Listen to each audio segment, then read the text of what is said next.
Welcome back to my channel Amal Sumana blog চ্যানেলের পক্ষ থেকে সবাইকে স্বাগত। তো বন্ধুরা, আজ শুরু করছি একটা নতুন ব্লগ। চলে এসেছি নতুন ব্লগ নিয়ে। তো চলো শুরু করি আজকের ব্লগ। একদম প্রথম থেকে শেষ পর্যন্ত দেখতে থাকো। আর বন্ধুরা, প্রচণ্ড গরম পড়েছে। এবার সংবাদে খবর তো দিয়েছে এই যে 16 থেকে 21 তারিখ পর্যন্ত নাকি প্রচণ্ড গরম থাকবে। তো সকলে সাবধানে থেকো। তো তোমাদের দিদিভাই তো রান্না করতে শুরু করে দিয়েছে। আজকে কি রান্না হচ্ছে বলো? টক ডাল একদম একদম পারফেক্ট জিনিস। গরমের মধ্যে টক ডালটা একদম বেস্ট। কারণ এটা খেলে পারে গরমটা একটু কম লাগবে আর খেতেও একটু রুচি। কারণ এই সময় বেশি মশলা খাওয়াও আর যাবে না, কারণ অসুস্থ হয়ে পড়ে যাওয়ার একটা ব্যাপার আছে। প্রচন্ড গরম পড়ছে, সকাল থেকে শুরু হয়েছে গরমটা। আর একটু পরে পরে রান্না করছি, কারণ ভাত নষ্ট হয়ে যাবে বলে একটু পরে পরে আমাদের রান্না হয়। খুব সকালে রান্না করি না।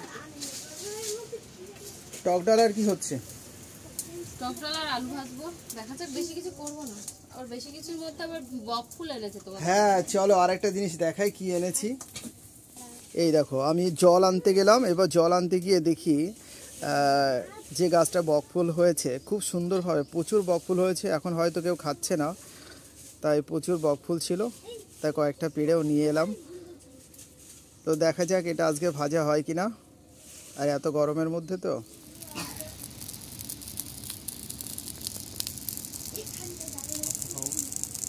এই যে ডাল ফুটছে দেখো। আম, ছোট ছোট আম। তার বেশি কথা বলছি না, উনুনের পরে ভীষণ। তো বন্ধুরা, ওই ইঁচড়টা কাটা হয়ে গেছে। তার মানে আজকে ফাইনালি ইঁচড় পনির হচ্ছেই। ঠিক আছে, যে হবেই যে তার কোনো ইয়ে ছিল না, তো এখন ফাইনালি হচ্ছেই। কারণ ভেবেছিল অর্ধেকটা রান্না হবে, কিন্তু অর্ধেকটা রান্না করলে আর অর্ধেকটা থাকবে, মানে অর্ধেকের অর্ধেক। এটা রাখলে পরে যা গরম পড়েছে, পরের দিন আর ঠিকঠাক খাওয়া যাবে না। ডাল হয়ে গেছে আর এদিকে আলু ভাজা হচ্ছে।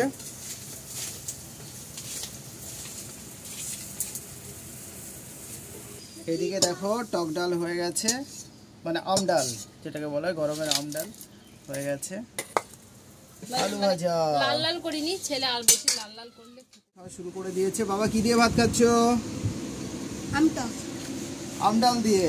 তোমার এটা বেস্ট, তাই না? বেস্ট খাবার। কিন্তু সকালবেলায় বাবার একটা ঘটনা ঘটে গেছে। কালকে একটা দাঁত নড়েছিল, কয়েকদিন ধরেই নড়ে রয়েছে। 2 মাস ধরে দাঁতটা নড়ছে। কালকে শুধু অল্প একটু উঠেছিল, আজকে পুরো উঠে এরকম বেঁকা হয়ে গেছে। তারপরে কি হলো শেষ পর্যন্ত মা তুলতে গিয়েছিল, মা তুলতে পারেনি। তারপরে তুমি এসেছিলে বাড়ি, গামছা দিয়ে টেনে একটানে উঠে দিলে। তো বন্ধুরা, আমি খেতে বসে গিয়েছি। টক ডাল দিয়ে আম ডাল দিয়ে আমি একটু ভাত খেয়ে নিচ্ছি। আর খুব ভালো লাগছে, সিজনের প্রথম আম ডাল খাওয়া হচ্ছে, খুব ভালো লাগছে। তো আমি তাড়াতাড়ি খেয়ে নিচ্ছি এই কারণে যে আমি খাওয়া দাওয়া করে একটু বগুলায় যাব। ঠিক আছে, চলো। ইঁচড় হয়েছে, পনির ইঁচড় এখনো পুরোপুরি হয়নি, তো তাও গরম একটু তুলে নিলাম। তো বন্ধুরা, যাচ্ছি বগুলায়। প্রচণ্ড রোদ্দুর দেখতে পাচ্ছ, একদম খা খা করছে রোদ্দুরে, প্রচণ্ড রোদ্দুর। তো চলো বগুলায় যাই। বগুলায় একটু বাজার করার আছে, বাজার করে।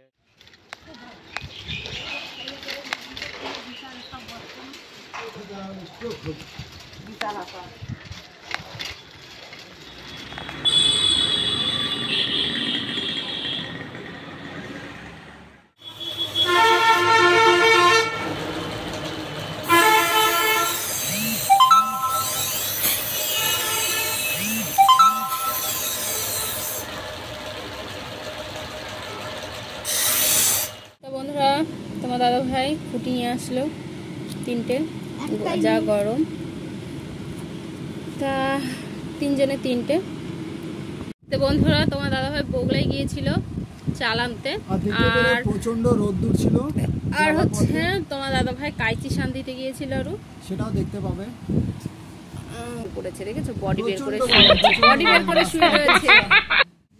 সেটা এখন কাটা হচ্ছে অনেকক্ষণ পরে, যেহেতু রুটি খাওয়া হয়েছিল সেই জন্য। এখন দুধটা আছে তাই একটু কম, সেই জন্য এখন খেলে একটু মানে আরাম পাওয়া যাবে, সেই জন্য কাটছি। তা দেখা যাক এর ভিতরে লালটা কেমন সেটা জানা নেই, কেটে রেখে হাঁ করে আছে। সাদা চায়না খুব বড়।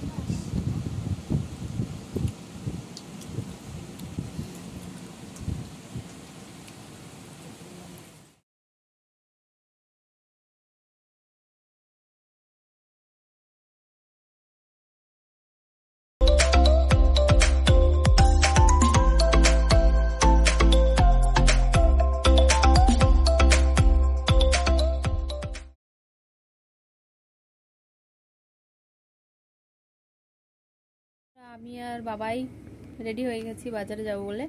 তা বাজারে ওষুধ আনতে হবে, গ্যাসের ওষুধ, পেটে ব্যথার ওষুধ আনবো। যেহেতু তোমার দাদা ভাইয়ের শরীরটাও ভালো নেই, আমার ভালো লাগছে না। তোমার দাদা ভাইয়ের কিডনিতে স্টোন হয়েছে, মানে পাথর হয়েছে, সেই জন্য খুব ব্যথা হচ্ছে। আমারও যেহেতু ব্যথা হচ্ছে পেটে, আমিও ব্যথার ওষুধ খাচ্ছি, তোমার দাদা ভাই খাচ্ছে। তা আজকে ওষুধটা শেষ হয়ে গেছে, তো বাজারে সেই জন্য যাচ্ছি। সারাদিন গরম তো এই জন্য আর যাওয়া হয়নি সারাদিন, সেই জন্য তোমার দাদাভাই বললো যাও ওষুধটা নিয়ে এসো। তা চলো ওষুধ নিয়ে আসি। কতটুকু তোমাদের সঙ্গে শেয়ার করতে পারবো জানি না, যদি পারি বাজারে গিয়ে একটু ভিডিও শ্যুট করব, আর যদি না পারি বাড়ি এসে তোমাদের সঙ্গে গিয়ে ম্যাগি, বিস্কিট, সাবান এগুলোই এনেছি। আর ছেলে যেটা খেতে ভালোবাসে তাই যে পেপসি, কোকোকলা। এটা পেপসি, কোকোকলার নাম আলাদা। এটা আনা হয়েছে, এটা খাবো এখন। বারান্দাতে বসলাম টেবিল ফ্যানেতে, প্রচণ্ড গরম, কে আর করবো বলো বন্ধুরা, কিছু করার নেই। তোমাদের ওখানে কেমন গরম পড়ছে অবশ্যই কমেন্ট করে জানাবে। বন্ধুরা আমার পাপা সোনা খাওয়া শুরু করে দিয়েছে, দেখতে পাচ্ছ তোমরা? তুমিও খেয়েছো? আমি এক ঢোক খেয়ে নিয়েছি, গ্লাস থেকে না বোতল থেকে খেয়ে নিয়েছি। পিসিমা মহাপ্রভুর প্রসাদ এনে দিয়েছে আমাকে, মানে যেখানেই যাক আমার জন্য, আমাদের জন্য, আমার জন্য না আমাদের জন্য নিয়ে আসে, আমাদের তিনজনের জন্যই। পিসিমা যেখানেই যাক প্রসাদ আমাদের জন্য আনেই, তা আজকেও এনে দিয়েছে। এটা মাটির গ্লাস, এটা করে 1 গ্লাস এনে দিয়েছে। তোমার দাদাভাই খেয়েছে, ছেলেকে খাওয়ালাম, আমি এখন খাচ্ছি। প্রসাদ কে কে খেতে পছন্দ করে অবশ্যই কমেন্ট করে জানাবে, আমার তো ভীষণ ভালো লাগে খেতে।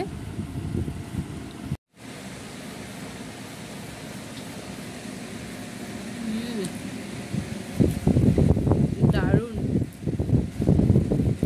প্রসাদের একটা স্বাদই আলাদা হয়।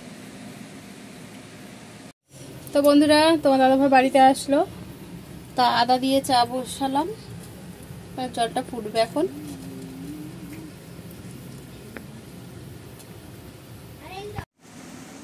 চা খাচ্ছি তাও ভিডিও করতে হবে নাকি? তাহলে কি তুমি কিভাবে চা খাচ্ছ? চা খেতে গিয়ে তোমার শব্দ হয় কেমন, এটা শুনবো না? আমার শব্দ হয় না চা খেতে গিয়ে, সেটা হচ্ছে বন্ধুদেরকে দেখাচ্ছি তুমি কিভাবে চা খাও, ঢক ঢক করে না চিবিয়ে চা খাও, তাই দেখছি। আমি চিবিয়েই চা খাই, শব্দ হয় না। কি করছো? এই যে রুটি বানাচ্ছি, খুব বাহ, এই কি রুটি? জল রুটি। জল রুটি, আমরা গোলা রুটি বলি।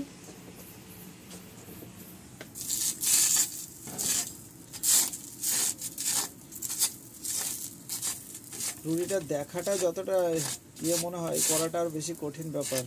অবশ্যই কতবার যে স্যাক খেতে হয় যে বানায় সেই জানে।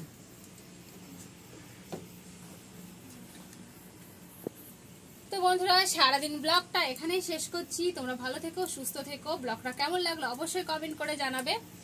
তার রাত্রের ডিনার হেঁটে বলে নিই, রাত্রের ডিনার হচ্ছে রুটি আর ডিম ভাজা আর ছোলের তরকারি রয়েছে, ওটা দিয়ে আজকে খাওয়া দাওয়া হবে। তো সারাদিনের ব্লগটা এখানে শেষ করছি, টাটা।